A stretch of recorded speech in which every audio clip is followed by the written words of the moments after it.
Apa itu perilaku politikus di tanah air Indonesia ini? Fakta data, pemilih terbanyak saat ini usianya di bawah 39 tahun pada saat Pilpres dan Pileg di tahun 2019 kemarin yang merupakan 55% pemilih. Makin ke bawah usianya, makin banyak hal yang mereka kurang dapat informasi tentang sejarah perilaku politikus tersebut sebelum-sebelumnya. Berbeda dengan yang di atas 55 tahun, di mana mereka kenal 6 zaman. Zaman Soeharto, zaman Habibie, zaman Gus Dur, zaman Megawati, zaman SBY, hingga sekarang, zaman Jokowi. Untuk itu ada baiknya kita refresh mengingat sedikit fakta data. Seorang Fadlizon yang sering dihujat oleh penggemar Pak Jokowi itu adalah juru kampanye pemenangan Pak Jokowi dan Pak Ahok dengan baju kotak-kotaknya di Pilgub DKI 2012. Pak Anies Baswedan yang banyak dimasalahkan urusan banjir baru-baru ini itu tim sukses Jokowi JK plus mantan Menteri Pendidikan Kabinet Kerja. Sebelumnya, Pak Anies juga peserta Capres versi konvensi Partai Demokrat. Anies Baswedan dekat dengan JK dan nempel sama Pak Prabowo serta dekat dengan PKS. Padahal dulu Anies sering dituding Syiah oleh PKS. Di tahun 2012, Ahok itu yang menjadi wakil gubernur adalah Gerindra yang memasangkan dengan Jokowi. Ahok yang kemudian di tahun 2017 oleh 212 diserang plus diserang Gerindra juga. Kesimpulan, di tahun 2012 Ahok itu disayang, 2017 diserang oleh Gerindra.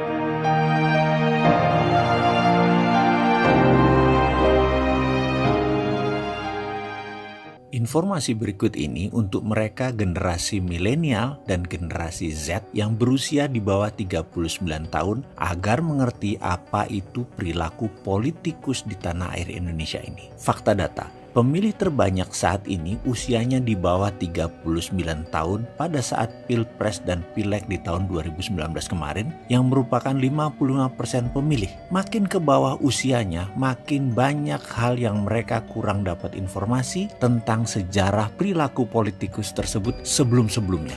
Berbeda dengan yang di atas 55 tahun, di mana mereka kenal 6 zaman. Zaman Soeharto, zaman Habibie, zaman Gus Dur, zaman Megawati, zaman SBY, hingga sekarang, zaman Jokowi. Untuk itu ada baiknya kita refresh mengingat sedikit fakta data. Seorang Fadlizon yang sering dihujat oleh penggemar Pak Jokowi itu adalah juru kampanye pemenangan Pak Jokowi dan Pak Ahok dengan baju kotak-kotaknya di Pilgub DKI 2012. Pak Anies Baswedan yang banyak dimasalahkan urusan banjir baru-baru ini itu tim sukses Jokowi JK plus mantan Menteri Pendidikan Kabinet Kerja. Sebelumnya, Pak Anies juga peserta Capres versi konvensi Partai Demokrat. Anies Baswedan dekat dengan JK dan nempel sama Pak Prabowo serta dekat dengan PKS. Padahal dulu Anies sering dituding Syiah oleh PKS. Di tahun 2012, Ahok itu yang menjadi wakil gubernur adalah Gerindra yang memasangkan dengan Jokowi. Ahok yang kemudian di tahun 2017 oleh 212 diserang plus diserang Gerindra juga. Kesimpulan, di tahun 2012 Ahok itu disayang, 2017 diserang oleh Gerindra. Kita lanjut, kalau SBY bagaimana? SBY itu mantan menterinya Megawati, maju nyapres tahun 2004 bareng Pak JK yang juga menteri Megawati didukung Pak Surya Paloh. Sekarang Surya Paloh dan JK dekat sekali dengan Ibu Mega.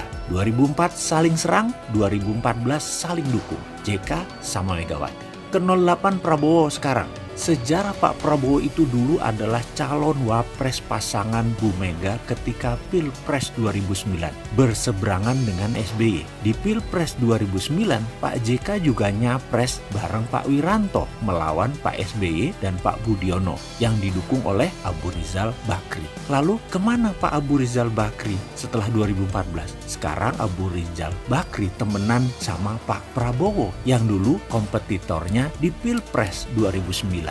Kalau Amin Rais itu juga aneh, menggulingkan Gus Dur sehingga Bu Mega naik. Padahal sebelumnya paling tidak sudi Bu Mega jadi presiden. Dia berusaha keras agar Gus Dur jadi presiden, menggantikan Habibie di rapat MPR tahun 1999. Pokoknya bukan Megawati, itu kata Amin Rais. Lalu digulingkan Gus Dur setelah 1 tahun sebelumnya digadang-gadang oleh Amin Rais dan naiklah Bu Megawati. Yang 1 tahun sebelumnya Pak Amin alergi sama Bu Mega. Kalau dipikir-pikir, Bu Mega itu memiliki hutang besar atas jasa Amin Rais menjadikannya Presiden Indonesia kelima. Pilpres berikutnya Amin Rais melawan SBY. Amin juga berseberangan dengan Prabowo di Pilpres 2004 dan 2009. Sekarang Pak Amin Rais akrab dengan Pak Prabowo. Padahal dalam agenda di tahun 1998, Pak Amin ini menarget Letnan Jenderal Prabowo untuk diamankan dalam tanda petik. Sekarang Prabowo mengamankan Amin. Kalau PKS, semua juga sudah tahu ceritanya. Para kadernya menyerang dengan black campaign menjatuhkan Pak Prabowo di Pilpres 2009 dan di Pilkada DKI 2012.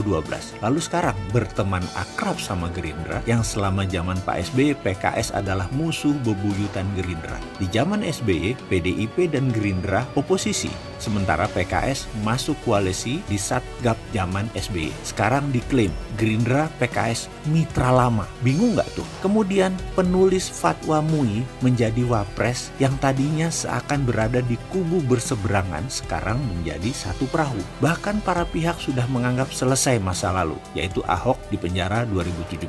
Sekarang sudah saling memaafkan antara Pak Ahok dan Pak Ma'ruf. Dan hal ini seperti biasa saja di dunia politik. Ikut angin, lalu ubah layar dan miring ke yang menang. Hal itu biasa. Tadinya lawan karena kepentingan jadi kawan. Itu biasa. Tadinya saling serang kemudian saling rangkul. Itu biasa. Yang kasihan kan para fans. Para kaum yang saling serang dengan memberi label seperti cebong, kampret. Mereka sering jadi bingung dengan drama apa yang dimainkan para elit dari tahun ke tahun. Para fans jadi emosi, menjadi murka begitu pujaannya tidak punya marah yang sama dengan diri mereka. Para fans masih menggenggam marah, para elit sudah posisi masing-masing dan dapat fulus. Fans Ahoker pernah sebel sama putusan Jokowi ambil Pak Ma'ruf yang fatwanya menjerujikan Ahok. Namun tak lama kemudian logika mencari pembenaran mulai muncul setelah minum menyeruput kopi. Akhirnya menemukan lagi alasan untuk membela pujaannya dan mencari lagi bahan untuk mencela lawannya. Mulailah saling serang lagi. Karena dasarnya memang pemarah, jadi otak memang terus harus cari alasan untuk bisa marah. Di sisi lain, lucu kan? Para fans saling serang dan tetapi para elit bisa salaman dan ketawa ketiwi. Di sini melihatnya begitu ada angin, salah satu menang, mereka ngikut. Yang penting mulai ikut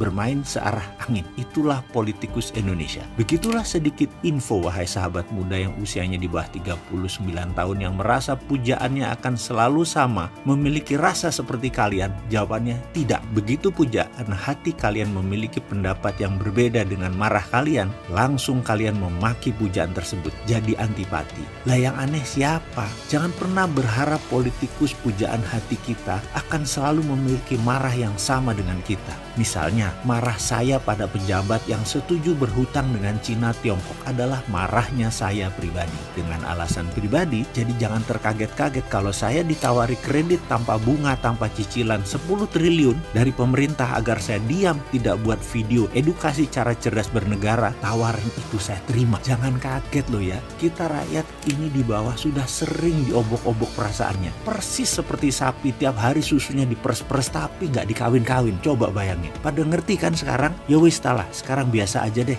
Ayo bisnis.